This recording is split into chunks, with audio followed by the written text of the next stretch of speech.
አዲስ አበባዎች ተቀምጠው ብልጽግና ባዘጋጀው አዳራሽ ላይ ላለፈው 4 ሳምንት 4000 ሰዎች የመከሩ ነው። ኦህዴድ ባዘጋጀው የዚህ ምክክር ኮሚሽን ላይ አዲስ አበባን ድሬዳዋን ካለዋትኩኝ ኢትዮጵያ ወይም እንዳትሆን አደርጋታለሁ የሚል ዛቻ ማስፈራሪያ ቀልጧል። ስውር ካሜራዎች፣ በግልጽ የሚታወቁ ደህንነቶች የስብሰባው መሃል ጉብ ብለው ኦህዴድ ብልጽግና የሚያራምደውን አቋም የሚቀናቀኑ የሚቃወሙትን በዛቻ በማስፈራሪያ እያጣደፉ ነው። የዓይን እማኞች ለኤምኤስ ቅርብ ለሆኑ ሰዎች እንዳረጋገጡት ሁኔታው በጣም ኦህዴድ በጠራው በራሱ ባዘጋጀው ጉባኤ ላይ እርቃኑን የቀረበት ነው ብለዋል። ሁሉም በአንድ ድምፅ ከኦህዴድ ፓርቲ ውጪ የኦህዴድን አካሄድ መቃወማቸው የተነገረ ነው። ዛሬ የፍጻሜው ዋዜማ ላይ ነን። አዲስ አበባዎች ቁጭ ብለው የታዘቡ ነው። ምን ይላሉ የሚለውን መረጃ ላይ ተመስርተ ሀሳብ እንድትሰጠን ወይዘሪት ምስጥረ ስላሴ ታምራት የአፓ ዋና ጸሐፊን ከአዲስ አበባ ጋብዣለሁ። ወይዘሪት ምስጥረ ስላሴ ስለ ጊዜሽ፣ ስለ መልካም ፈቃደኝነትሽ በተመልካች ስም ከልብ ነው የማመሰግነው። እኔም አመሰግናለሁ ወንድማገኝ። እንዴት ዋላችሁ? እንዴት አመሻችሁ? ይመስገነው። እንግዲህ አዲስ አበባ ነዋሪ ነሽ። 4 ሰው ተሰብስቦ የሚወራው ወሬ ሌላ ነው። መረጃም ይደርሳችኋል ብዬ አስባለሁ። እንደው ህዝቡ ምን እያለ ነው? ከመረጃዎች ተነስተሽ እንደው ያንቺንም ስሜት ታካፍሊናለሽ። እየተመከረባችሁ ነው፣ እየተደለተባችሁ ነው። ምንድነው የሰማሽው ነገር? እሺ እንዴት እኔ አሁን አንዳንድ ነገሮች ወንድም አገኝ በጣም በቃ መግረም አቁመዋል። ምክንያቱም ያልተባለ ነገር የለም ኢትዮጵያ ውስጥ ያልተደረገ ነገር የለም እና እንደው በቃ እንደ ሰው ልምድ ሆኖብን እንገረም ይሆናል እንጂ በቃ ምንም ሊባል የማይችል ነገር የለም አሁን ኢትዮጵያ ውስጥ እና ይሄም አንዱ ይመስለኛል። እንግዲህ ሰው እንደምታየው ነው። በሶሻል ሚዲያውም ብዙ ኮመንት እየተደረገበት ነው። እንደዚሁ ደግሞ አዲስ አበባም ያለው ሰው በመገረም እንደገና ደግሞ በአንዳንዱ በንዴትም በቁጭትም የሚመለከተው ነገር ነው። እኔም አዲስ አበባ ተወልዶ እንዳደገ ሰው ምናልባት የኛው ጥፋት ነው ወይ እንደ አዲስ አበባ የኛው ጥፋት ነው ወይ ደግሞ ብዬም አስባለሁ። ምክንያቱም ብዙ ጊዜ አዲስ አበባ የኛ ናት፣ አዲስ አበባን ካልወሰድን የሚባል ነገር አለና ሌላው ሰው ከሌላ አካባቢ የመጣ ሰው እንደዛ ወይም ቡድን ያንን ማለቱን ከፈረ ለምን አዲስ አበባ የኛ ናት ማለቱን እኛ ለምን አንደፍርም የሚል ስሜት ይሰማኛል እና ምናልባት የአዲስ አበባ ነዋሪ ከብዙ አካባቢ የመጣ የአዲስ አበባ ወላጆቹ ከብዙ አካባቢ የመጡ ምናምን ስለሆነ ይሄ ምንድነው እንደ አይደንቲቲ እንዲንቅ አድርጎ የያዘው ነገር ላይኖር ይችል ይሆናል። አንድም እሱ ምክንያት ይመስለኛል። ግን ደግሞ አንዳንድ ጊዜ ሲበቃም ይበቃልና ምን አስባለሁ አሁን የአዲስ አበባ ተወላጅ ላይ የሆነ ያለውን ነገር እናውቃለን። ከዚህ በፊትም አንድ ጽሁፍ ጽፌ አጋርቼ ነበር እኔም እና የሆነ አካል ይመጣና የአዲስ አበባ ልጅ እዚሁ ተቀምጦ እዚሁ ስራ መስራት እንዳይችል ተሳስሮ ከዛ ግን ያ ሰው በመቶ ሀብቶበት ከዛ የአዲስ አበባ ነዋሪው እሱን መኪና ምናምን ሲያጥብ ታየዋለህ። እሱንም ደግሞ ስራ እየተቀማ ነው አሁን ላይ በነገር ላይ እና እንደዚህ ኦፊሻሊ የኛ ናት ሳይባል ይሄ አይነት በደል ካለ ተጠቅልሎ ሲገባ ደግሞ ምን ሊሆን እንደሚችል ተሌላ አዲስ አበባ ተወላጅ እና የአዲስ አበባ ስነ ልቦና ላለው የአዲስ አበባ ነዋሪ ምን አይነት ሲኦል ሊሆን እንደሚችል መገመት የሚከብድ አይደለም እና አንዳንድ ጊዜ አንዳንድ ነገሮችን ሲበቃ ይበቃል መባል ያለባቸው ጉዳዮች አሉ ብዬ አስባለሁ። ይህም ከነዛ ውስጥ አንዱ ይመስለኛል። እንግዲህ አዲስ አበባ እንደሚታወቀው ያው ባለቤት አልባም ተብሎ ይገለጻል። ፖለቲከኞቹ በመጡ ቁጥር ነዋሪዎቹ ተቀምጠው ህወሓትም እንደፈለገው 27 ዓመት ሲያሾር ሲቀጠቅጥ ነበረ።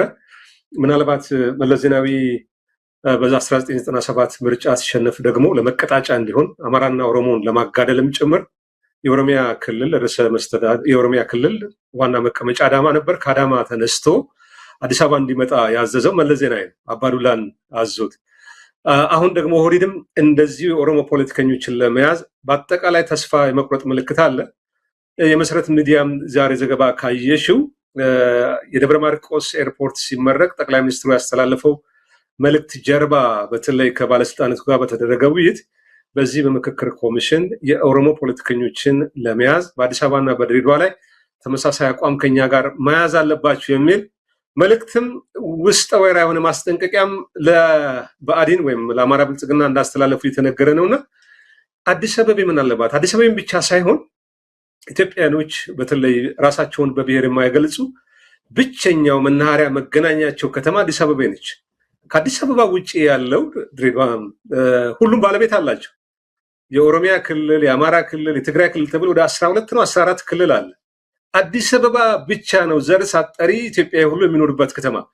ይሄ ደግሞ ኦህዴድ ብልጽግና ከተቀለለው ኢትዮጵያኖች ራሱ የሚሰባሰቡበት አንድ ከተማ የጋራ የሆነ ከተማ እንኳን አይኖራቸውም የሚሉ ወገኖች አሉና በዚህ ደረጃ ኦህዴድ ብልጽግና እንደው ስግብግብነቱ እንዴት መግለጽ ይቻላል? ይህንስ ለመከላከል የአዲስ አበባ ነዋሪ 6 ሚሊዮን ቁጭ ብሎ ልክ እንደ እንግሊዝ ፕሪሚየር ሊግ ወይ እንደ ዓለም ዋንጫ እንደ ኦሎምፒክ በቴሌቪዥን መመለከት ብቻ ነው? እንደው አቋም መያዝ ሳያስፈልግም ወይ? አቋም መያዝ በጣም የሚያስፈልግበት ጉዳይ ነው። ምክንያቱም እኔ የመጨረሻው ካርድ ነው ብዬ ነው የማስበው። ተራ እንደተለመደው አይነት ድጋፍ ለመሰብሰብ ተራ የመጨረሻዋ ካርድ ናት ብዬ አስባለሁ እንጂ ምክንያቱም እንዳልከው ነው አዲስ አበባ የአዲስ አበባ ነዋሪዎች የተወላጆቿ ናት። ከዛ ከፍ ሲል ደግሞ የሁሉም ኢትዮጵያዊ ናት እንጂ ልክ እንደ አንድ ክልል ውስጥ እንዳለ ከተማ ውስጥ ላይ የእንትናናት የምትለው ነገር አይሆንም፣ የሚያስኬድም ነው ብዬ አላምንም። ግን ይሄ ምንድነው እንዳልኩ አንደኛ ተራ ድጋፍ የመሰብሰቢያ፣ ሁለተኛ ግን ምናልባት ይሄ ኢትዮጵያን የመምራት ነገር ፌል ካደረገ አዲስ አበባ ነው ስልቼ ሄዳለሁ የሚል አይነት ነገርም ሊሆን እንደሚችል እገምታለሁ። እኔ አላቅም እንትኑም፣ ግን እንደዛ እንደሚሆንም እገምታለሁ። እና አሁን የመጨረሻው ነገር ነው የአዲስ አበባ ተወላጅ ብቻ ሳይሆን ጉዳዩ ቀጥታ ቢመለከተውም የአዲስ አበባ ነዋሪ ጉዳዩ ቀጥታ ቢመለከተው ቢሆንም ግን አንደኛ እንደው ከፍ ሲል እኮ የአፍሪካ ዋና ከተማ ናት አዲስ አበባ እና ወደ አንድ ክልል ውስጥ ወስደ ለዛውም ደግሞ በዛ ክልል ውስጥ የሌላ ብሔር ተወላጅ እንዳይኖር እያደረግ የሌላ ብሔር ተወላጅን በክልል ውስጥ እያስገደልክ እያፈናቀልክ ዋና ከተማን ደግሞ ስጄ ጭራሽ ወደ ዋና ከተማም እንዳትመጣ አደርጋለሁ ነው። ይሄ ሌላ ነገር የለውም። ምክንያቱም በጣም በተደጋጋሚ ጊዜ በኦሮሚያ ክልል ውስጥ የሚፈጸሙ ማንነትና ብሔር ተኮር ግድያዎችን ሰምተናል፣ አይተናል እና ነገ አዲስ አበባ ላይ የማይፈጸሙበት ምን ዋስትና አለን? እንደው ሌላውን ነገር እንኳን ብትተው ማለት ነው ይሄንን። ስለዚህ እንደዚህ አይነት ነገሮች የሚያስኬዱ አይደሉም። የሚያስኬዱ የማይሆኑት ግን የሚመለከታቸው ወይም ደግሞ የአዲስ አበባ እኔ የሁሉም ኢትዮጵያዊ ናት ብዬ ነው የማምነው ከተወላጆቿ ባሻገር። ስለዚህ ሁሉም ባለቤትነት አለኝ የሚል ሕዝብ በሙሉ በአዲስ አበባ ጉዳይ ላይ የጋራ አቋም ሊይዝ ይገባል። አሁን እየተባለ ካለው ተቃራኒ የሆነ ምክንያቱም ለአንድ የተወሰነ ቡድን እኔ ኤሊቱ ነው ብዬ ነው የማስበው። ስለዚህ ለአንድ የተወሰነ ቡድን አሳልፈን የምትሰጥ ከሆነ በኋላ መብትህንም የመጠየቅ ነገር አይኖርም። ቅድም እንዳልኩት ማንነት ተኮር ግድያዎችን ስላየን በተደጋጋሚ ማለት ነው እና የጋራ አቋም መያዝ ያስፈልጋል። መነጋገር መመካከሩ ያስፈልጋል በዚህ ጉዳይ ላይ ብዬ አምናለሁ። በጣም ጥሩ። የመጨረሻ መልእክት ካለች ምናልባት እንደ ፓርቲ አቋም ይዛችሁ መግለጫ ልታወጡ ትችላላችሁ። ግን እንደ አዲስ አበባ ነዋሪ እንደው በግል የሚሰማሽም እንደው መደረግ አለበት የምትይው ነገር ካለ አጭር ነገር በይና ላሰናብትሽ። የአዲስ አበባ ነዋሪ እንደምታውቀው ነው የሆነ የሙጥኝ ብሎ የያዘው ማንነት የለውም እና ግን በቃ የአዲስ አበባ ነዋሪ በመሆኑ ብቻ ብዙ የደረሰበት ግፎች አሉ። ባለፈውም በአሁኑም እየሆነ ያየነው ነገር ነው እና በብዙ ነገር ከጨዋታ ውጭ እንዲሆን ይደረጋል። በብዙ ነገር ምንድነው ሲስተም ውስጥ እንዳይገባ ይደረጋል። የአዲስ አበባ ልጅ አዲስ አበባ መርቶ ሚያውቅ አይመስለኝም እኔ እስከማውቀው ድረስ እንግዲህ መረጃው የሌለኝ ካልሆነ በስተቀር እና ይሄ ሲስተሚክ ነው፣ ቀላል ነገር አይደለም። በደንብ ማወቅ አለበት። የከተሜነት እሳቤ በራሱ ሌላ ነገር ነው እና የራሱን መሪ እንኳን መምረጥ ያልቻለ በራሱ ልጅ እንኳን ተመርተው ማያውቅ የአዲስ አበባ ነዋሪ ይሄ በቃ ከዚህ በኋላ መሆን የለበትም ማለት የሚጀምርበት ጊዜ መሆን አለበት ብዬ አስባለሁ። ግን ጠንካራ አቋም በዚህ ጉዳይ ላይ መያዝ ያስፈልጋል። ይህ ግን ለስርዓቱ የመጨረሻ ካርድ ነው የሚያዋጣም ነው ብዬ አላምንም እና እነሱም ቢሆኑ ቆም ብሎ ቢያስቡበት የተሻለ ይመስለኛል። ወንድማገኝ አመሰግናለሁ። እግዚአብሔር ይስጥልን። ወይዘሪት ምስጢረ ስላሴ ታምራት የአፓ ዋና ጸሐፊ በኤምኤስ ቀርበሽ ለሰጠሽው ማብራሪያ በተመልካች ስም ከልብ አመሰግናለሁ። መልካም ምሽት። አመሰግናለሁ። መልካም ጊዜ